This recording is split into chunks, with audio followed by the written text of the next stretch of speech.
welcome to the Minda de Gunsberg Center for European Studies. My name is Elaine Papoulias, and I'm the executive director here at the center. It's really an honor and a pleasure to welcome the mayor of Athens, a Harvard alumnus, back to his home university, where just a few short years ago he was a student, like many of you here in the room. It's particularly fitting that we welcome you back to Boston, the Athens of America. Indeed. The mayor graduated from the Kennedy School in 2004 and has been quite busy in the ensuing years. Shortly thereafter, he went on to work in Kosovo at the World Bank and in the private sector, as well as the public sector, including in the Ministry of Foreign Affairs. In 2011, he was first elected to public office in the city of Karpenisi, where he served a full term before being elected the governor of central Greece. Last May, he not only won the mayoral elections in the city of Athens, but he won by a landslide, 65%. It was really quite a historic victory, not only in the sense of his margin of victory, but also as the youngest mayor ever to serve in that capacity. Welcome back to Harvard. It's really a pleasure to have you here, Mr. Mayor. Thank you so much for the invitation. It's truly amazing to be here with you today. I must admit that it doesn't really feel like such a short time ago when I graduated. It's been, 15 years? I see Boston is changing, but it's great to see such familiar faces, and thank you so much for being here. Well, as you can see, there's a lot of interest in speaking to you today, so I think I'll dive right into the questions. You campaigned last spring for the mayorship very vigorously. You met citizens across the city and really left no stone unturned. What was on their mind? What was the biggest concern of the citizens that you spoke to, and why do you think they overwhelmingly put such faith in you? Well, you're very kind, but I should say that it's never about the messenger. It's always about the message. So the 65% that you mentioned was not about a person. It wasn't about me.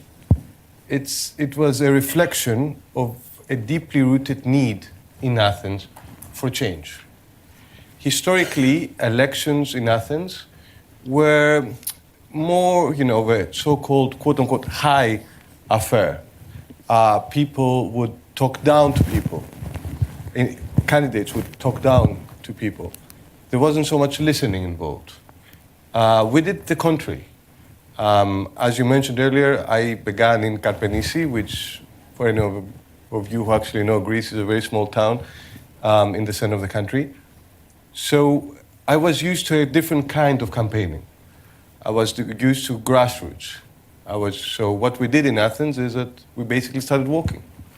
We started walking the city, meeting Athenians, listening first, and then talking. And very quickly, there was a clear agenda. People gave a lot of credence to what we call back to basics, which is an effort to improve their daily lives. They want a city that's safe and secure, a city that's clean, a city that's well lit, a city that they can be proud of. And at the same time, after 10 difficult years, they wanted a city that will actually grow in self-confidence and be optimistic again. So you've taken over Athens really after 10 years of a protracted crisis in Greece, where Athens really bore a major brunt of this crisis. It is very evident for those of us that have visited Athens over the last decade. Athens has suffered urban blight. There are neighborhoods that are depressed. There are storefronts that are empty. What really was the situation when you took over the helm, and how deep are the problems of its economic future and the security, which we've heard a lot about in the Western media, especially recently? There were times in the past 10 years where Athens resembled the Weimar Republic. And yet, we're now turning a page, having isolated extremists, having isolated radicals, as I said earlier, with a newly found sense of self-confidence and a lot of optimism. And I think that's testimony to the Athenian society. It shows that there is a very, very strong democratic backbone to the city. And at the same time, as we speak, Athens has some vibrant, dynamic, younger communities. They are the ones who kept the heart of the city beating over the past few years. And they are the ones who now demand more. They are the ones who actually want to see real change. So practically, what are we doing since September the 1st? Number one, we are reinventing and restructuring city services. Let me, for example, mention urban nature, urban green. Lenio Merivilli is here, who knows it extremely well. We quadrupled the budget from 2.5 million per year to 10 million per year, and we have already got an open bid in the air to outsource the whole service for the first time in the history of the country, of the city, to the private sector. Let me give you a second example, security, which you also mentioned. There was a lot, especially in certain neighborhoods of Athens, residents felt neglected. They felt forgotten. So one of our main priorities was to bring back a sense of security. For the first time in the history of Athens, we have a coordination center that where the Greek police, the Ministry of Citizen Protection, and the municipality police, the city of Athens, cooperate. We are based on the so-called broken window theory. So basically, we give a lot of emphasis on the need to create an urban environment that's friendly for a family, for our grandparents, for our children, and hostile to anyone who wants to break the law or display antisocial behavior. The best way to describe with one small anecdote what we're facing is the following. Last Friday, the police, in cooperation with the city services, evacuated a building that was occupied right next to the city hall on Leosion Avenue. This building had been occupied for many, many years. In the next 2 days, we had to remove 35 tons of trash. Now that's a lot. 35 tons of trash. So you can imagine the state of the building, and you can also imagine what we are asked to deal with in the city, where we have to face phenomena that unfortunately have grown roots for a number of years. You have ambitious plans for the city, and you have hinted a little bit that you aim to reinvent the city and reclaim some of its space. Can you tell us a little bit more about these plans? Athens has 3 records. It has the least urban green per capita in Europe. It has the most asphalt per capita in Europe. And our houses have the most square meters per capita in Europe. So these 3 numbers, I think, show clearly what the problem is, but also show very clearly what the solution is. We want to reclaim public space. If you look around the world, cities are transforming. There is a silent revolution taking place where cities are transitioning to an era after the automobile. It's a global race, and Athens cannot fall behind. So we are now, for the first time since 2004, in cooperation with the National Polytechnic, we are running a study on traffic circulation. we're preparing to close big parts of the city center, including the trade square, Εμπορικό Τρίγωνο, and Plaka to cars. And we're also about to embark on a very ambitious project of creating an archaeological walkway around the city. Let me just give some coordinates for those of you who know Athens. That would include Αποστόλου Παύλου Διονυσίου Παγίτου, Βασιλίσσης Όλγας, up Ηρωδατικού, Βασίλης Σοφίας, down Πανεπιστημίου, all the way to the National Archaeological Museum in Πλατεία Αιγύπτου, and down to Αθηνάς and Ερμού. That's big. The main idea is that we actually change the city, not only to improve the quality of life of the Athenians themselves, but also to attract more tourists. We have 5.5 million tourists. That's good. We have seen an increase over the past few years. But Prague has 8.5. I won't even mention Venice, that has 40 or 50 million. So clearly there is a lot of room to grow, especially now, since there is a very positive momentum. Only around Domonian Square, 20 new hotels are being created as we speak. So there's a lot of investment. The city has to catch up with what the private sector is doing. So change always engenders some resistance, and this is a very ambitious plan that you have sketched out. What do you anticipate in terms of pushback, and how do you bring people and stakeholders into getting on board with your vision? Well, I can bet there's going to be a lot of resistance. When you're asking people to change their daily habits, it's never easy. That's human nature. I've experienced similar situations in the past. I know how it is. But there's also a history within Athens itself.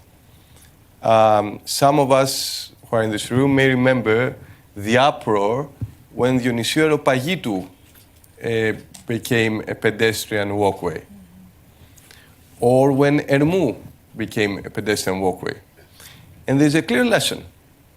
At the beginning, there is a lot of hot water.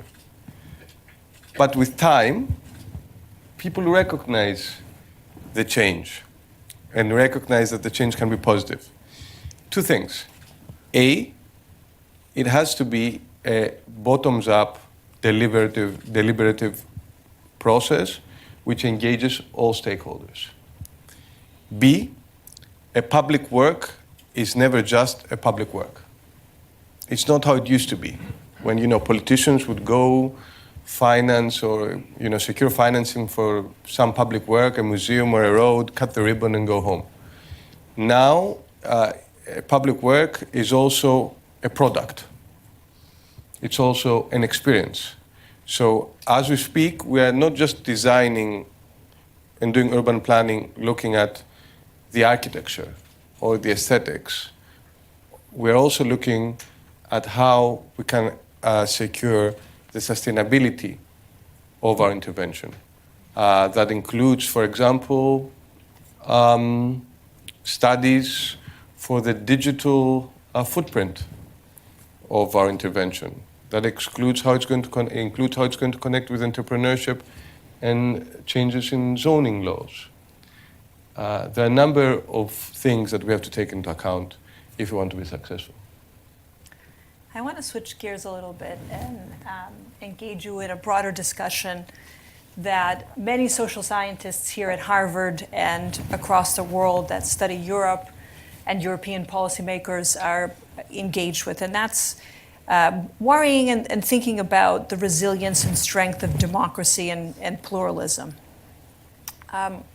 What do you think about democracy and pluralism in Europe today? Should we worry that they're in danger in Europe? Is Athens a city that welcomes pluralism? Oh, wow, that's a big discussion. Well, we are the canary in the, what's the expression? The canary? In the coal mine. Sorry, I haven't spoken English in far too long. My professors will have to forgive me. Yeah. we're the canary in the coal mine. I mean, been there, done that. And we survived. And we didn't just survive, we are stronger today than ever over the past 10 years. I think that proves that there is much more depth to democracy and much more strength than what we're usually letting on. But it's never easy. And it takes a lot of effort.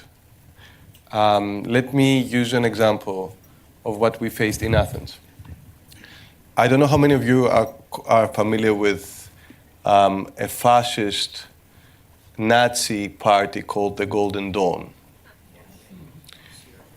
Well, the Golden Dawn was born in Athens back in 2006, 2007. During the crisis, they did well. In the municipal election of 2014, they got something around 16 or 17% of the vote. So, of course, in this election, we basically had two goals. Number one, to get elected ourselves, obviously. Number two was to make sure the Golden Dawn does as badly as possible. We knew that the Golden Dawn does well in certain neighborhoods in Athens. There is a clear, geographical pattern. So we went to these neighborhoods and we engaged with the people. But we didn't engage by, waving the finger and saying that if you vote for the Golden Dawn, you're a bad person, that it's immoral. We didn't call them the voters, not the party members. We didn't call the voters fascists or anything like that. We didn't go to people who have no food on their plate to tell them how to hold the knife and the fork. We did something else. We went to the people and we tried to convince them that we can actually provide better solutions to their problems than the Golden Dawn. We went to the people and we spoke practically about the issues, the problems, and the challenges they face in their neighborhoods. We weren't talking abstract, we weren't talking theory. We're talking about real life. And I think that's one of the key messages from Athens and from Greece when we're talking about democracy. It's always tempting, especially for quote-unquote the elites, to moralize and talk about democracy as if it's something vague, going back to ancient Greece and all the way to the present. But if you want to be successful, you have to be with the people and amongst the people and speak their language and be part of them. On a more personal note, you mentioned earlier that it's sort of strange to be back here, and it seems just like yesterday when we were sitting in the Kennedy School Forum when you were a student.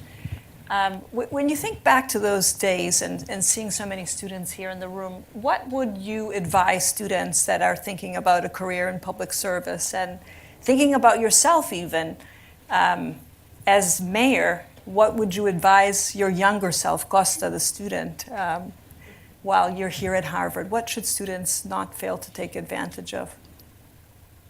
Can I say something that's not politically correct? Sure. Friendships. I mean, courses are great, academics are fantastic, you're going to learn tons of things, there's no question about it.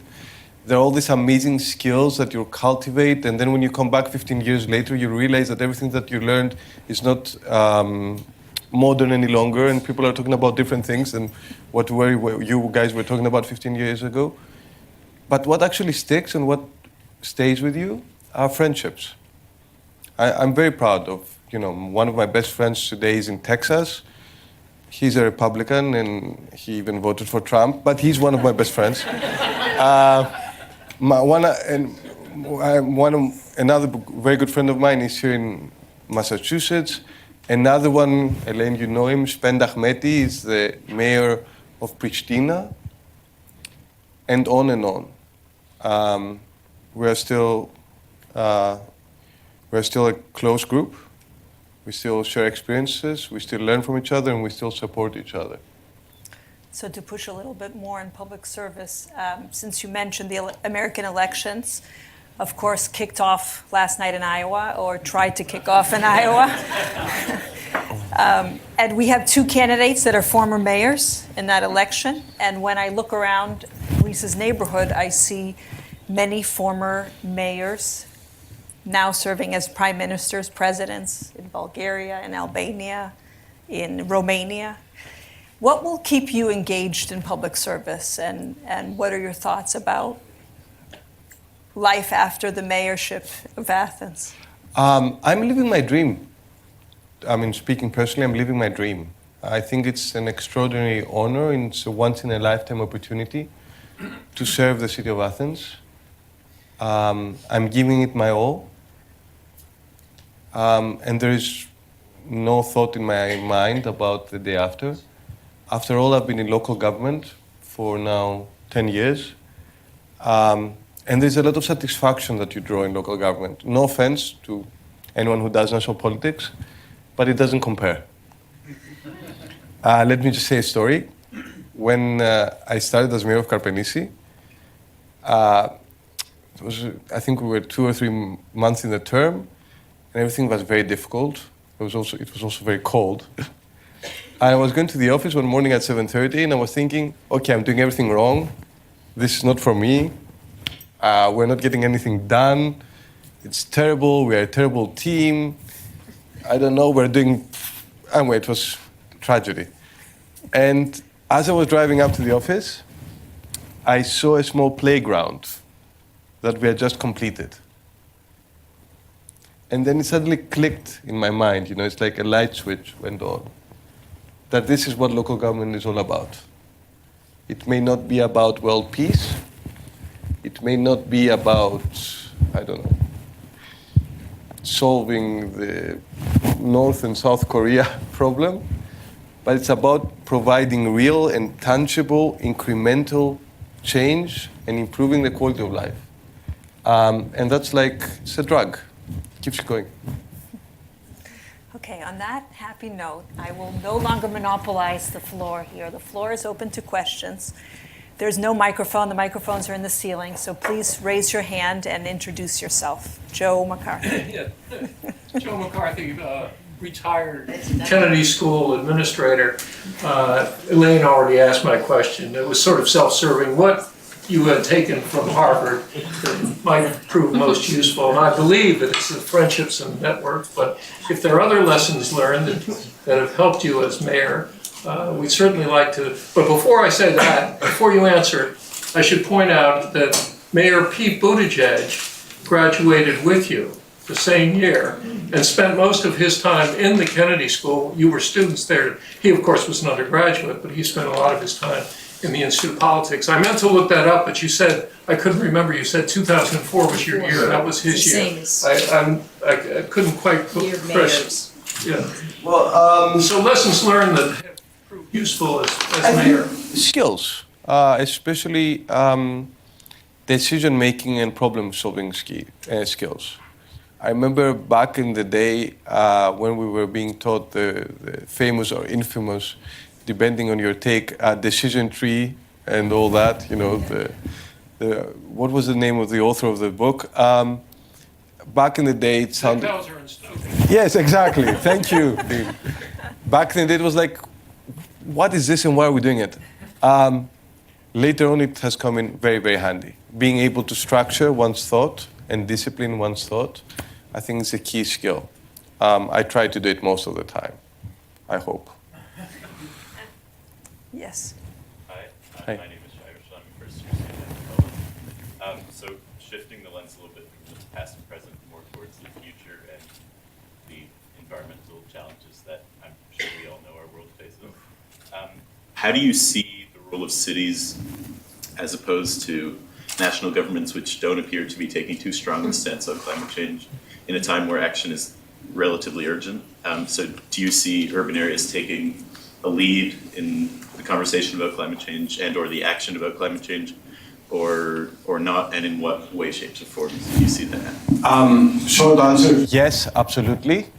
Longer answer, I think that if you look broadly at what's happening today in the world, you'll see that anything really interesting that's happening in terms of public policy is happening in cities. Back in our time at the Kennedy School 15 years ago, it was about nation states. Now it's about cities. Cities are true laboratories of change. Cities are engines of growth. Now, this is not happening because of us mayors. I don't want to be self-serving. This is happening for two reasons. A, because nation states are failing. There is partisanship.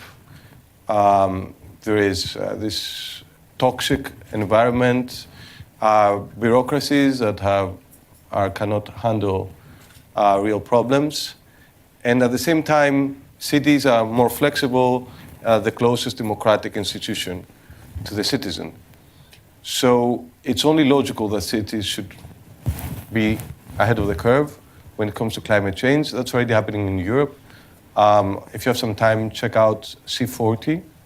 If you Google it, it's an organization that's already doing a lot of stuff. Athens is playing a very important role. Athens already has developed a policy for resilience and in response to the climate change, or to be more exact, climate crisis. And anything we do in the next few years, whether it's investing in more green, urban green, whether it is trying to get cars out of the city center, it has to do with our effort to prepare for a different future.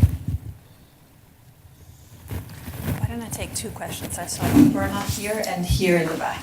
Thank you, Elaine.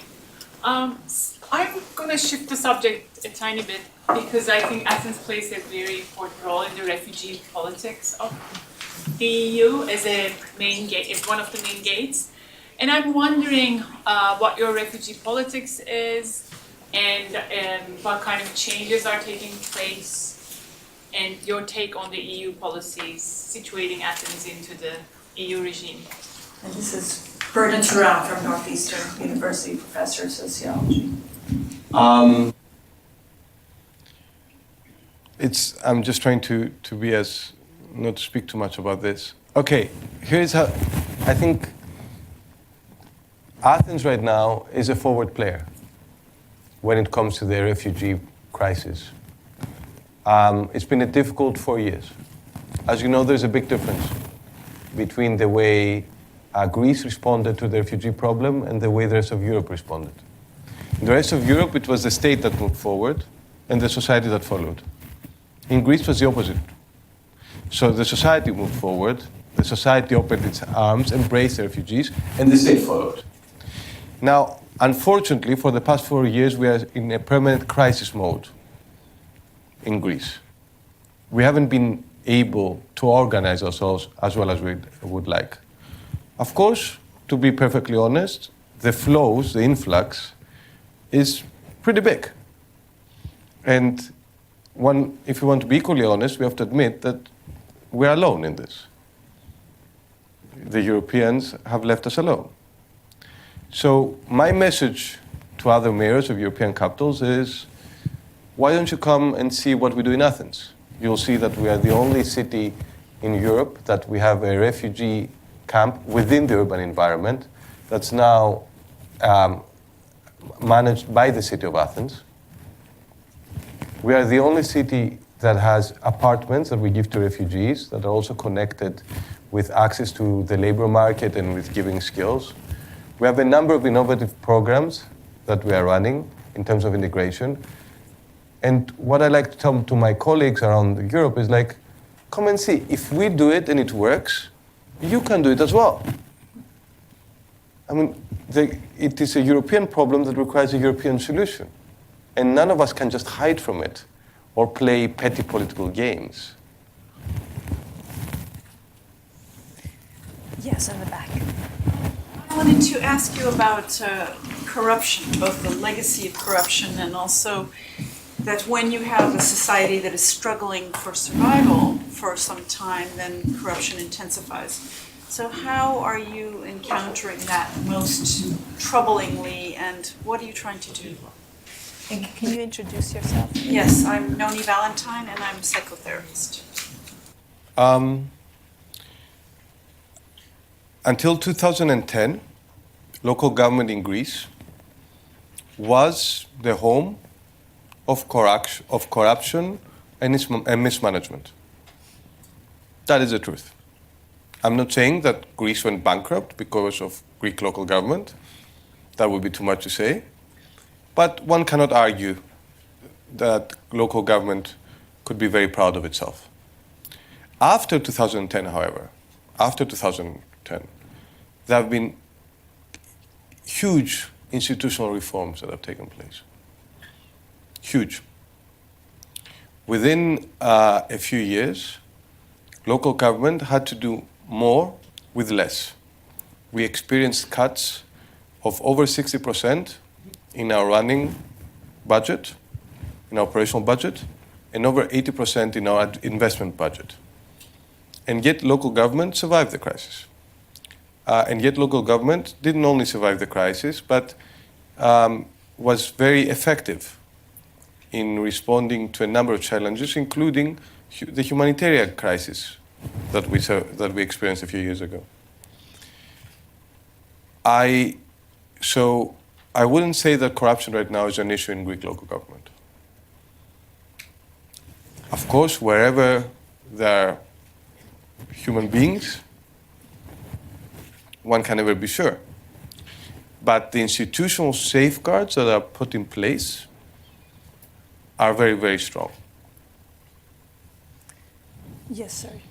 Yes, Panra Harris, BA in undergrad and Master's of Public Health, a physician working in state primary care change. I wonder what's going on and what the city of Athens is doing in terms of healthcare support. I know there's obviously what's happening on the state level, on the government level, but in terms of the city itself, what you're doing. Yeah, sure. We're actually the only municipality in Greece where we offer primary health services. We have 6 health centers in Athens, and we're about to create the 7th. We're actually renovating most of them, re-equipping our health services, and at the same time trying to increase their hours of operation. So now, actually we just began last week, now they work 12 hours per day. We are now in the process of connecting our health centers, with our old people's centers. We have a number of homes for old people, so that we can be more effective. So we're making a big effort. The idea is to be able to prove to the state that primary health service should be in the purview of local government and not the central government. We hope that if we do our jobs well, in a couple of years we can have a very strong case. Do we have any students that want to ask? Yes. Hi there, my name is Adrian Johnston. I'm a mid-Christian at the Kennedy School. I wanted to follow on from the climate change question and ask what steps you're taking to increase the resilience of the city to climate change. I can use, what's the great thing about the difference between national politics and local government is that when we talk about an agenda, we're being very, very specific. So I can mention, I don't know, have you ever been to Athens? Yeah. Great. So Lykapitos Hill, where we're making big changes right now, the National Garden, Lofos Trefi, Academia Platonos. These are 4 important areas where we're investing a lot of money and making big effort. But what's more important for me is the project that I mentioned earlier, which is reclaiming public space. Trying to create a city and design a city that's friendly for one who walks, one who cycles, one who uses mass transportation, public mass transportation, and not for one who drives his or her private vehicle. Sebastian, nothing to Ito, I'm an urban planner, so as you can imagine, I have many questions, but I have to choose one. I work in many municipalities, many in Massachusetts, where the state encourages each one to do a comprehensive master plan and update it every 10 years. And I wondered, what are any recent efforts for Athens to do a comprehensive master plan? I hear a lot about some very interesting projects, but doing a kind of step-by-step inventory of existing assets and analyzing and visioning with the public at large, and then coming up with an implementation. As you know, in our case, these processes are actually ingrained in law. So we have the so-called ρυθμιστικό σχέδιο, regulatory framework. That's it. We have γενικό πολεοδομικό σχέδιο, which is general. I'm sorry, I really don't know how to translate these things. I didn't take the right course at the Kennedy School. How do you translate that? In general, it's the planning and zoning. Yeah, and then we have ειδικό χωροταξικό, which is like the special. So there are 3 levels to this. Because it's a very long process, and we have to make sure that any changes that we make are actually approved by the State Council, by the court. One has to be very, very careful. Right now, we're pushing forward with changes in the special, the ειδικό χωροταξικό, so we can implement our project. And then we're going to push forward to the next phase. If we start the other way around with a a master plan, you know, basically, if we choose to revisit the ρυθμιστικό, it will take us 2 or 3 years. So it's just too long, and Athens cannot wait. Professor Royo? Sebastian Royo, I'm a visiting scholar here at the center. In this country, we're still having a frustrating and ridiculous debate about whether or not a woman can become president. In the Greek parliament just elected a woman president, and it was an overwhelming majority. But at the same time, this is in a context in which women seem to be widely underrepresented at all levels of Greek politics. Even Prime Minister Mitsotakis admitted that there's still a lot of discrimination against women in Greece. And he only has 2 female cabinet members. So I was wondering, what is the role of women in your administration, and what do you think you should do to increase the representation of women in Greek politics at all levels?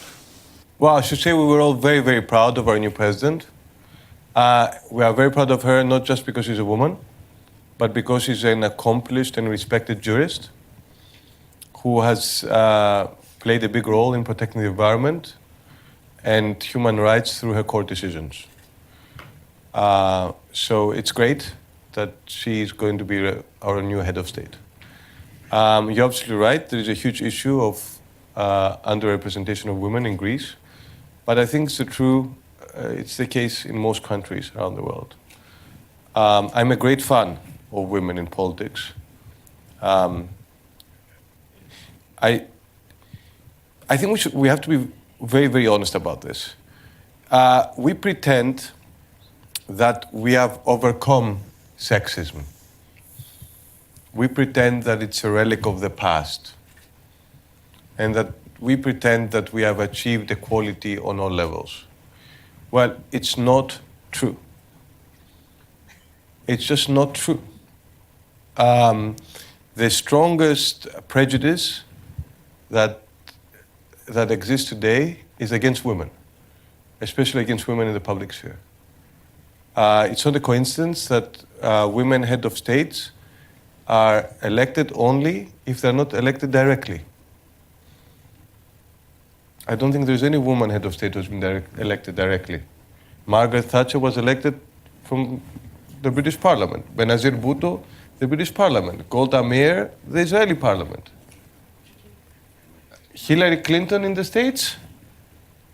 I'm sorry to say so, but the States voted for Donald Trump. And I think that's part of the reason that the United States, and that's not me being an expert on American politics, but one part of the reason the United States voted for Donald Trump was because Hillary Clinton was a woman. So we have to admit to the problem. We have to admit what the problem is and be very, very open and frank about it, and not try to put it under a carpet, and make very conscious efforts to support more women participation in politics. I'm happy that right now there's an effort in Brussels, in Europe, to this direction, and I know there is also an effort in Greece to this direction.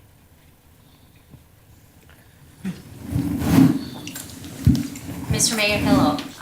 Albana Shea, visiting scholar here at the center. So my question is this. Greece has the biggest unemployment rate in the Eurozone, somewhere above 20% if I'm not mistaken, which has led a number of Greek youth to leave Greece. So now we have a situation where a country that has opened its borders to other incomers and other refugees, it's sending its own people abroad. So I'm wondering if you can speak a little to your policies in terms of addressing unemployment, because your agenda of real-life politics, I imagine, includes that, and specific policies that speak to that. Thank you. Well, we have, unfortunately, as you know, experienced the biggest economic crisis in a country in peacetime in recorded history. As a result, more than 500,000 Greeks have actually left the country. It's a so-called brain drain. We all need to ignite growth. Things are looking up, the economy is improving, but we all know that we have a long way to go. What is the role of the city? The role of the city, a city on its own, cannot change the course of a national economy. What we can do is give incentives and provide an investment-friendly environment. Let me give you an example. In September, The Economist, the weekly magazine, published an article on the Greek economy. It was actually great. It was a really positive article. Those of us who read it were very, very happy. But on top of the article, in the printed version, there was a picture of Athens. And it showed 2 stores that were closed with graffiti and tagging on it, 2 sleepless people, 2 homeless people sleeping in front of the stores, and all this, a very dirty, dark city. So basically, the text may have been great, but the picture was terrible for the Greek economy in terms of attracting investors. Well, it's not the Prime Minister's job to do something about this. It's not the Minister of Economics who has to do something about this. It's the mayor. It's the city. And that's exactly what we're doing now. For example, at the end of the month, at the end of February, we are going to deliver to Athenians the new Omonia Square. It's one of the most important squares in Athens. Within 5 months, it's changing completely. It's going to be something very, very different. We believe that it's going to be a symbol of a city that's being reborn. Dimitriadis, Grecian Echoes, Greek American Broadcasting. WNTN, welcome to our city. I'm curious, with your tenure at Harvard, as well as what you see here in Boston, what synergies do you see between our 2 cities? What can you take from our city, Boston, and bring back to Athens 10, 15 years ago when you were a student, coming back and seeing, our real estate is booming. I'm sure you saw an awful lot of cranes these last couple of days, a lot of development going on. What can you take from our city, and perhaps some conversations with our own mayor or some of the other mayors across this country, and what good things can you take from our system here and complement it with our homeland? Well, we had a great meeting with the mayor of Boston just an hour ago, or a couple of hours ago. And we agreed that we want Athens and Boston, or Boston and Athens, to become sister cities in 2021, since it's also a university. But we also agreed that we don't just want to take a picture and make a nice press release. We want there to be substance. So we spoke a lot about exchanging best practices when it comes to innovation. I'm very interested in terms of urban planning, in the lessons that Boston drew from the Big Dig. That's me being polite. I must admit that I'm really not polite usually, but I try.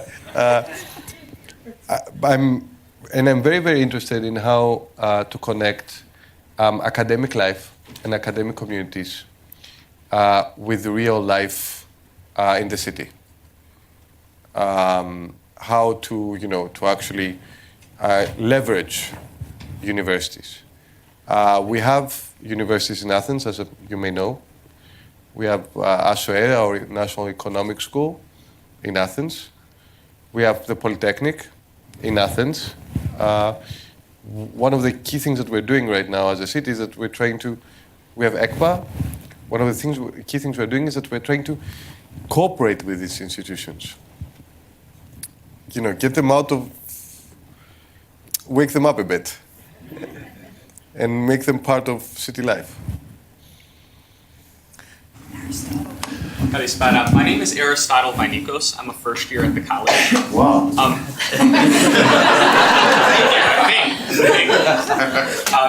So just down the road from Athens, there's been recent news about China creating a port or investing in the port of Piraeus. Yeah. I'm wondering what you see the future of, and you've talked a lot about urban planning too. So I'm wondering what you see the future of foreign investments in Athens.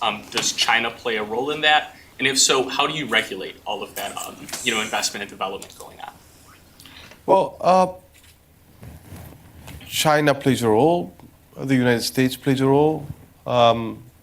Russia plays a role. And of course, our European partners play a role. It's all great. We need as much foreign direct investment as possible. Having said that, Greece, as you know, is a member of the European Union. So we have committed ourselves to the decisions of the European Union. There are no exceptions to these rules. We're happy to enforce them. What's happening, though, right now in Piraeus is good. Piraeus is quickly evolving to becoming one of the biggest ports in the Mediterranean and one of the key gateways into Europe. It's good for the development of Greece. It's good for the development of Athens. And if you take it a bit further, right now we have a big investment going on in Ellinikon. I don't know whether you're familiar with that. It's over how much money is Ellinikon? Over 1 billion, I think. It's over 1 billion euros over the next few years. That's going to help the Greek economy tremendously. These are all signs that Greece is changing and that we're able to gain the trust of investors around the world. It's also reflected in the borrowing costs of the country. It's also reflected in the stock market, which, as you may know, has actually got the best track record of any, I think, stock market in 2019. There's a lot of good news that's coming out of Greece recently. It's nice for a change, isn't it? Yes. Hi, my name's Alex Bakoyannis. I'm a freshman, also at Harvard, friends with Aristotle. You talked just now. Thing, right? Friendships. Yeah, the friendships, exactly. You talked just now about the Economist article and how it had the picture of the defaced properties of graffiti. I don't think anyone here would argue that Athens isn't a beautiful city. It's, You better not with me. it's incredibly beautiful.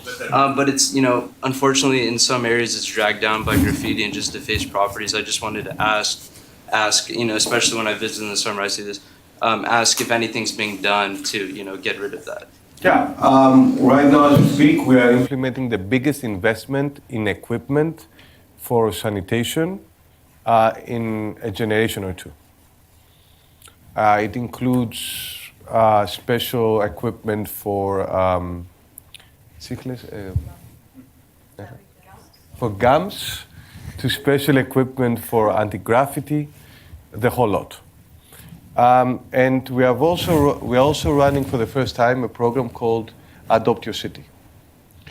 The idea behind the program is, this program is actually very simple, that the city may be the obligation of, the mayor, the municipality, but it is the right of everyone. And we want to achieve public-private partnerships.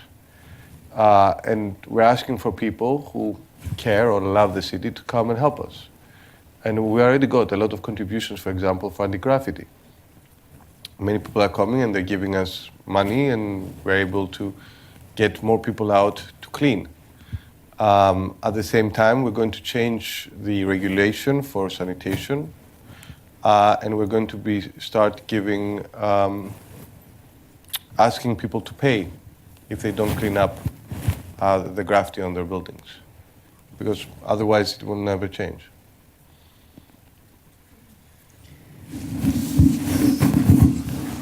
Nick Cordes from Boston.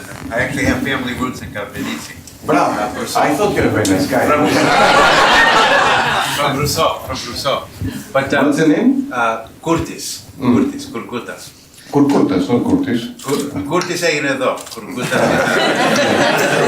But so as you look out over what you hope to accomplish over your next 5, 7, 8 years, what's the 10-year project, the important but not urgent thing that you think about? Like, geez, do you have such a thing that you feel it would be great if in 10 years Athens was like this or like that, kind of in your mind? Is there a longer-term plan that you see, something that Athena could be 10 years from now in your head? Yeah, I want... See, the inherent premise is that you will win re-election yes, 3 I like more that. times. Thank you. I mean, both Pushos and that, you got me. Well, I want a city that's as proud of its modern self as it is of its ancient heritage. I see, all those Athenians who are creative, they're innovative, they're hardworking, they want to make a change. Our history is glorious. We are very, very proud of all that. Don't take me wrong. I love the Acropolis. If anyone hasn't come to the Acropolis, please go and visit as quickly as possible. But enough. I want to speak about the present and about the future. And I think our people deserve that.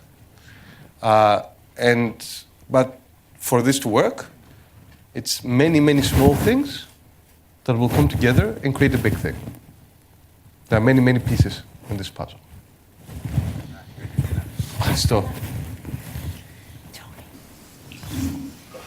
Hello. My husband and I lived in Athens 3 times over a period of 40 years. And when we first arrived, Athens was a Greek city. Greece was Greek. That was in the late 1950s into the early 1960s. When we lived there a second time, you saw the first beginnings of people who were not Greek, and you saw a few Arabs, and the kiosks began to have newspapers in a language, A Chinese restaurant opened. The Greeks went around saying, "Astio." And then on our third tour, it was really a city with probably 10, 20 other nationalities permanently there. And now you've got immigrants. And my question is, do you know what percentage of Athens is still Greek? 100%. Athens is a Greek city. Athens is the capital of Greece, and it's what we call in Greece the national center of Greeks around the world. And we're all very proud of that. Having said that, Athens is changing. Athens is evolving. Great. Let me give you an example. National Parade on the 28th of October, just a couple of months ago. A couple of months? When was it? One of the things of being married is you completely lose track of time. My wife hates it. You know how it is, the school's parade, the best student carries a flag. And there was a girl, she must have been around 15, 16. She was black, and she carried the Greek flag. Obviously, she was the best student. And, as they walk in front of the stand of the officials, they look at us. So this girl was holding the Greek flag, and when she was walking in front of us, she held it tightly and brought it closer to her with such pride. And she looked at us as if she was telling us, I am as Greek as your children. And you know what? She is as Greek as our children, because she was born in Greece. And she grew up in Greece. And that's a richness and a diversity that we can be very happy of. Is it easy to make this transition? No, it's not easy to make this transition. But that's why we have to be very careful and do our best to achieve integration as soon as possible and make sure that everyone who lives in the city has the same rights and the same obligations. Could I have a quick follow-up? Legally, is it the way it had always been, which was that to be Greek, it called for certain Greek cultural traditions that had to be followed? And I wondered now if it's true that anybody can say, I have lived here for whatever, X number of years, and I can now be a Greek citizen. No, there are certain very clear requirements by law to be able to assume the citizenship. It's actually quite difficult. But before you get to that point, you have a number of people who are asylum seekers, and you also have a number of people who are the so-called Generation B, the children of those who came. Most of them know only Greece. They don't know any other country. I'll try to collect a few questions. So here and two in the back and two in the front here. So let's start here. Hi, I'm Bakoyannis. I'm a freshman at the college. I'm also friends with So I was just wondering, are there any leaders on the world level that you admire or look up to, or try to model your behavior and your politics after? What's his name? I'm sorry. The mayor of Jerusalem, Teddy Kollek. He was the mayor in the 70s and 80s. I think he was called the builder of Jerusalem. And there's a story that I love about him that was actually told by the political scientist Benjamin Barber. Apparently, one day in his office, the various leaders of various religions were fighting about who has the keys to the holy sites or access to the holy sites. And they were all there gathered and they were arguing. And at one point, he stood up, the mayor stood up, he had enough, and he said, do whatever you want, keep arguing, and I'll just fix your sewage system. I think that's what local government's all about. It's about being practical, and, it's about praxis and not theory. Yes, sir. Alex Xenopoulos. There's a fine balance and often tensions between serving the inhabitants and attracting new tourists. As you're reimagining Athens, what's your approach towards that, especially for such a historical city? It's not an issue in terms of urban planning or the social infrastructure, because the space you create and the services you provide, I think, are equally welcomed by tourists and locals.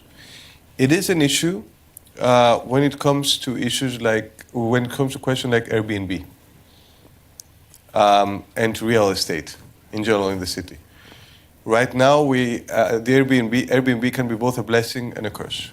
I mean, that's the reality. It's easy for politicians to say a simple yes or a simple no, but sometimes life is a bit more complicated than that. It has helped Athenian economy, has provided a boost, especially in 2016, 2017, when we really needed it. But at the same time, rents are going high, and a number of people, especially younger people, are being priced out of certain areas and neighborhoods in the city. So we're experiencing a type of gentrification. We are pushing forward with a framework, which we hope the government will also agree, where we regulate Airbnb, but not horizontally across the board for the whole of the city, but differently in different neighborhoods. There are certain neighborhoods which are past the point of no return, where we need to draw a line and give counter incentives. Then there are other neighborhoods when we want more of that. If you know Athens, which I assume you know, compare what's happening today in, let's say, Petralona with Agios Pavlos. Petralona has reached the point, the verge, the point of no return. Agios Pavlos would need more Airbnb.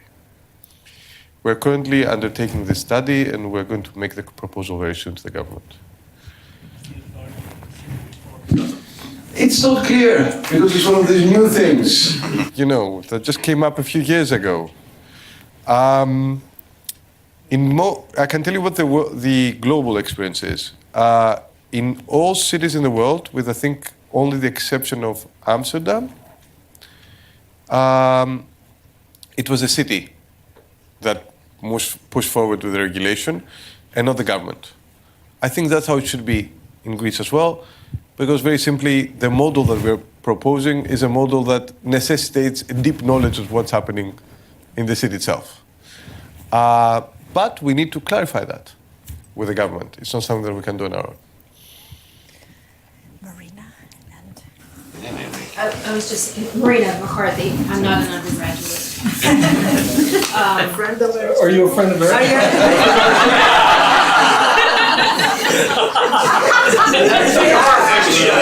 Actually, yes. And if we were just having a discussion with just American mayors, it'd always be a conversation about potholes. And when I think about potholes, I think of Martin O'Malley of Baltimore, and Mayor Pete Buttigieg of South Bend, and Mayor Bloomberg of New York, and how they started, actually it was Martin O'Malley, I think he started City Stat, and then it became South Bend Stat, and got a lot of funding from Mayor Bloomberg. Do you have a 311 equivalent call where if there's trash that's not picked up, a pothole that needs filling, or any kind of emergency number? We have a number, 1595, when you visit Greece. We also have an application called Novoville. It's a great application. You can just, you can report any problem. You can also take a picture of the problem when you report the problem. Hopefully not. I don't know. Hopefully not. You never know. We haven't done too well with some such electronic applications in Greek elections, if I may remind you. I was thinking of a certain election in New Democracy, so I don't think I'm allowed to talk about that. Hi, my name is Natalia. You know, I'm the Executive Director of the FXB Center for Health and Human Rights, and more recently. I wanted to ask you a little bit, your policy on sort of safety, security, graffiti, it all sounds good, and I know as a mayor you need to deal with sort of the daily nuisance, but what about the fundamental human rights? Walking in Athens in December, we saw a lot of, public use of drugs, and one policy would be, outlaw it, safety, move it underground. Another would be to really think through some of the challenging issues of poverty, of the rights of these people to, treatment and to care. And I worry sometimes that mayors have this tension of, I need to deal with the fact that there's public urination or public drug use and kids are exposed to this versus these people are people and my citizens. How do you deal with that tension?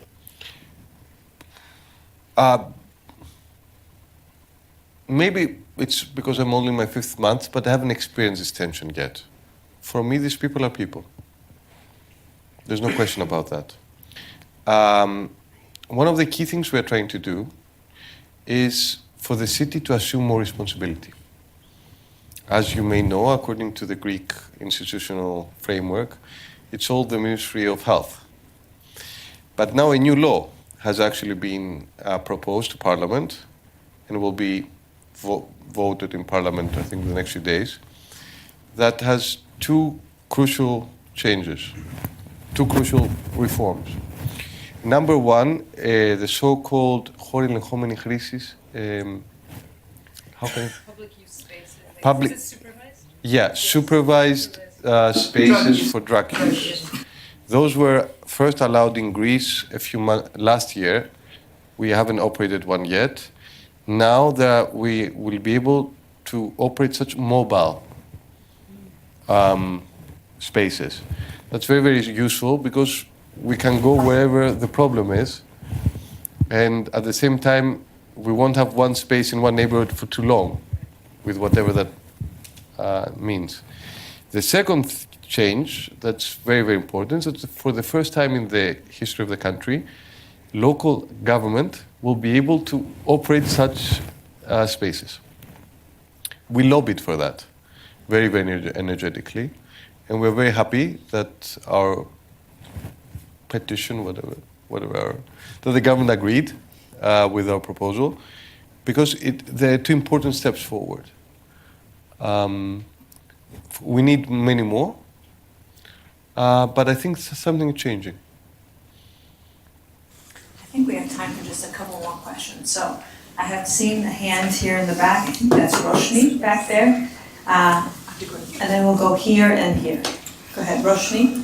Hi, I'm Roshni. I'm a student in the college. My question is about squatters in Athens, because that's become a huge issue, and most of them are refugees.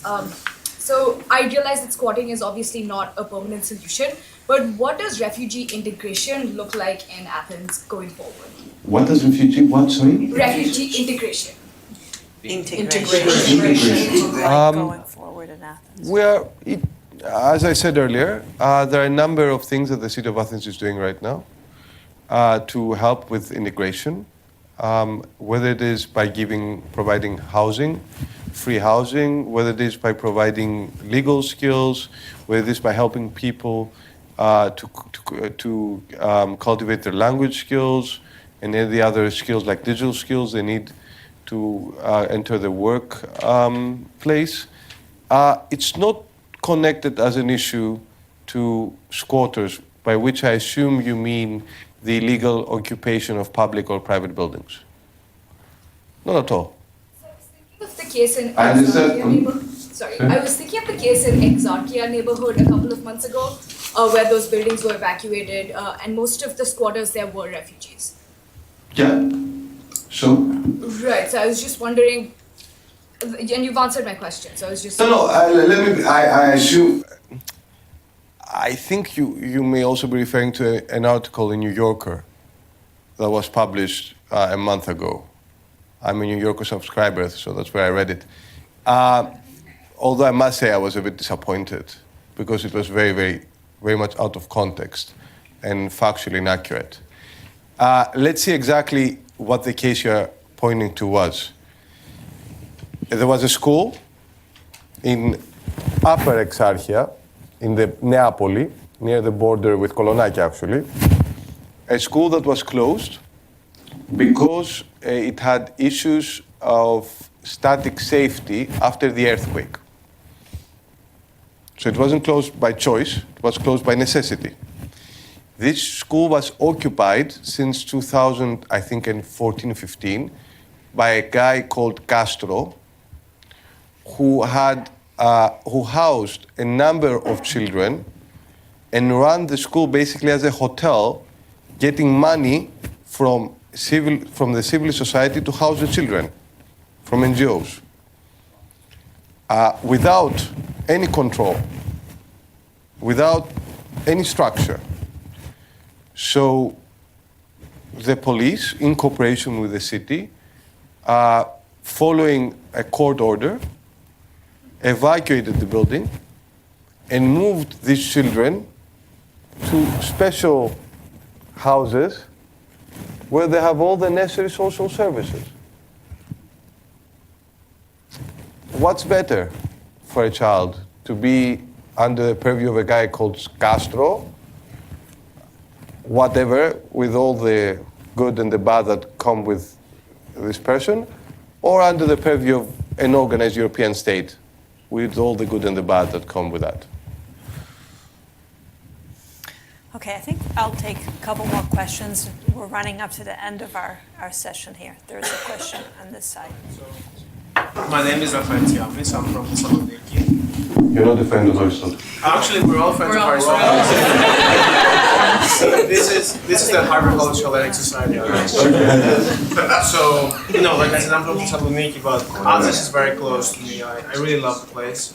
And I'm actually really glad that you mentioned places like Asoe, Omonia, Exarchia, because I feel like there might be a common pattern there. I know it's been a priority of your policy to break the alphabet of Exarchia, as it's usually called in Greek politics. And I've also observed your work in Omonia. So I'm just curious, what are your next steps for making those really important spaces safer for the public? A space like Omonia, a space like Exarchia, places like Asoe, where there was the police incident recently. First of all, it's not. Those who follow the Greek news know that Greek media have a thing with Exarchia. They like, talking a lot about it. And also, to be fair, Greek politicians have a thing with Exarchia because they love objectifying Exarchia and instrumentalizing Exarchia. It becomes a political weapon from one side or the other. For me, it's nothing of all that. Exarchia is another neighborhood in Greece. In Athens, we have 129 neighborhoods. Each neighborhood has its own issues. We did have a big security issue from Omonia down Patisio. Now, this has been changing over the past few months. And it's been changing because we have this cooperation between the city and the police. This cooperation doesn't mean that, we become policemen or they become, we don't do their jobs and they don't do our jobs. It's very clear what each of us does. But there is cooperation. That's very, very important. Only a few hours ago, there was a big anti-drug operation in Exarchia, for example. We'll keep at it. So next steps is again and again and again. Much of what we do is a game of patience. It's a game of persistence. Who will, get tired first? I can promise you that we will not get tired first. We'll just keep going. Before I leave this side of the room, are there any other questions from the students of the Harvard Hellenic Society? Yes, please. Hi, my name is Fatini. I'm the former president of the Hellenic Society. Who is the current president? Rula, she left. Okay. Yeah. I'm a senior. What's your favorite part about Harvard? My favorite part? About Harvard. My favorite part about Harvard?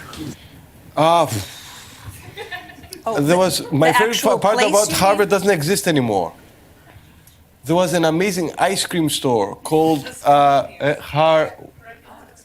Harold's, which had the best hot fudge ever. And I'm really annoyed that it doesn't exist anymore. And bring back Harold's. And if you can't bring that back, bring back Tasty. I loved Tasty. The Tasty Diner.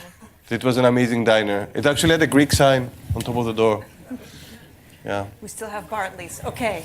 Here and here, the last two questions. Yes, ma'am. I'm Rachel Martin, Human Rights Work for Women and Violence. And there's been a lot of work going on in Europe now through the OSCE to look at violence against women's issues. And I'm wondering how you've incorporated that in your plans and where that might be at with what you're looking at. How to address that issue and bring it forward and bring it out. Εστία κακοποιημένων γυναικών. The Society of Battered Women. We have 2 shelters for battered women. We don't advertise that for obvious reasons, even their locations. There's a lot of social work that's been done every day. We're very conscious of this, and we hope to be improving and getting better at it day by day. Last question. American from Karpenisi as well. Your last name, sir? Kurtis. But my family is also from Karpenisi. Just total chance that I married someone from Karpenisi. It's a challenge we have faced. Yeah.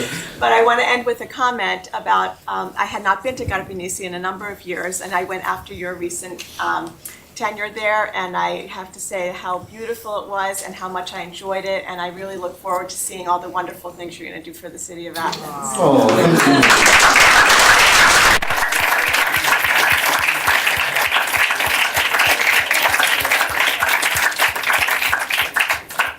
That is just a beautiful note. We couldn't have It is. scripted it better, actually, to end. Yeah. So, Mr. Aren't Mayor. people from Karpenisi the best? For sure. Says the mayor of Athens. Thank you, Mr. Mayor Costa, for being here Thank you so very early much. in your tenure.